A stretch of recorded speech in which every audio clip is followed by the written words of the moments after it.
Hey, welcome back to Jay Creates. What do you get when you take a 2x4, a 2x6, some spray paint,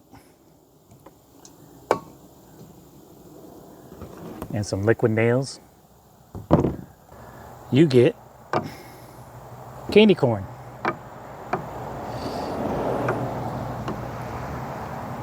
So this is our project for today. We got some 2x6s, some 2x4s, some spray paint, and like I said earlier, liquid nails that we don't need. Different video. Anyway, we're gonna make these candy corns today. We got two different sized woods, 15-degree angle, and we're gonna do it right now. Okay, so the first thing we're gonna do is grab this 2x6 and watch as I try to maneuver this 8-foot long board around this crowded little shop. Now I don't have a cool table or bench set up here, so I have to set up some sawhorses and scrap wood for support since this is long and heavy. I'm going to square off the factory end on this board so we can get better measurements. Sometimes from the factory they can have some pretty weird little wonky cuts on the end.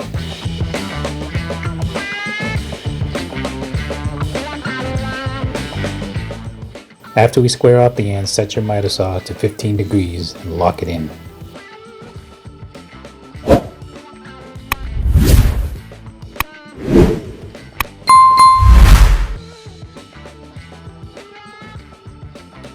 Get your board set so you can square off that end now, but this time with a 15-degree angle.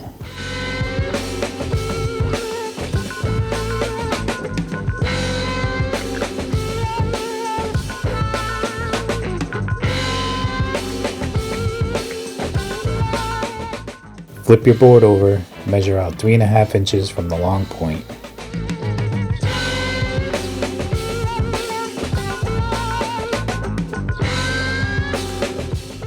Get your miter saw set to your 3.5 inch line and cut off your first large candy corn. Yep, see, that looks good. I always like to double check the size after my first cut. Perfect. Flip your board over, measure out your next 3.5 inches. Get your board set up with the blade and set yourself up a stop block to make sure the rest of your cuts are exactly the same.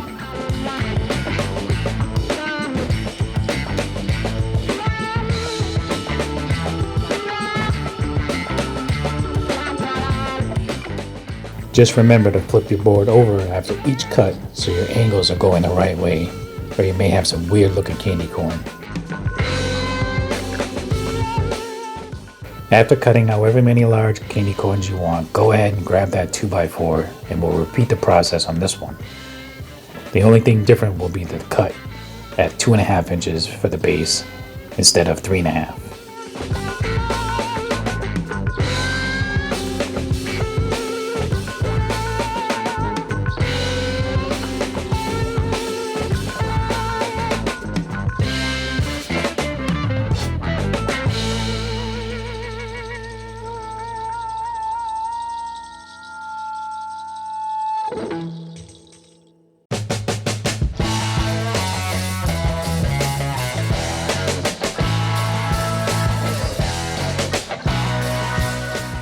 When you have all your cuts done, go ahead and sand, but make sure you have the right grit first.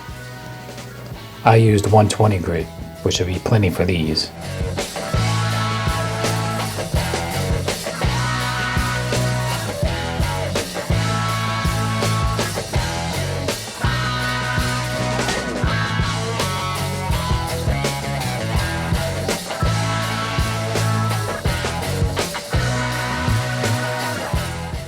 I got them all sanded and put a slight round over on all the edges to soften them up.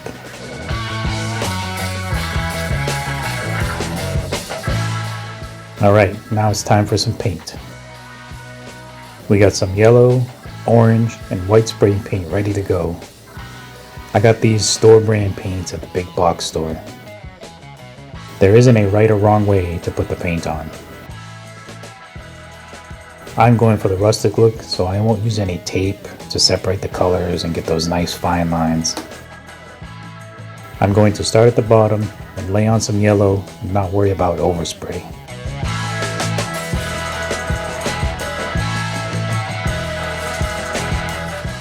After a layer of yellow on the bottom, I hit the top with the white.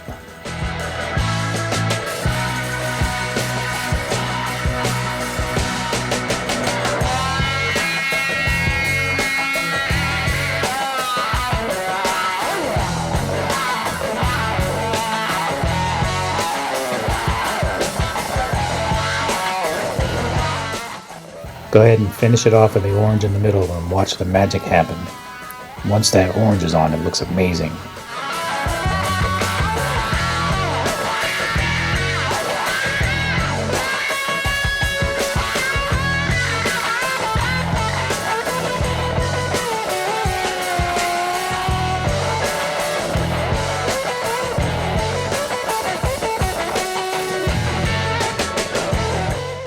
I went with a couple of layers of each because that end grain really soaks up the first layer of paint, but it also adds to the more rustic look with a little 2x4 showing. Alright, well, that project is done. Another quick, easy fall decor project. Again, this one will get you through fall, Halloween, and Thanksgiving. And even if you go Thanksgiving, then Halloween, it'll get you through that as well. Do not use liquid nails. I don't know why I said that in the beginning, but I left it in for you. So these bottom, or the big ones here on the bottom, about 3.5 inches across. The small ones, 2.5 inches, 15-degree angle on the miter saw. And as you saw me spray painting them, I just did it in layers. Gives it a nice blended look. I did a little rounding over on the edges to soften it up, make it more, candy corn friendly. But I think they came out pretty good. Little rustic candy corns. So I'm thinking I'll make a bunch of these and I'll give some away to family and friends, and I'll try to sell some on the Facebook Marketplace. I'm working on setting up my Etsy, but it's coming slowly. I was thinking maybe $10 for a pair, a small one and a big one, and then any additional one, just $5 each. And that's more than enough to cover the cost of materials, which is very, very little. I think I calculated it out, wrote it down. I'll try to put it up on the screen, how much I think the material was for this and how much I think profit you can get from it. But anyway, profit or no profit, it's a pretty cool fall project to share with your family and friends. So thank you. Make sure you subscribe, share, comment, all that good stuff, and I'll catch you on the next one.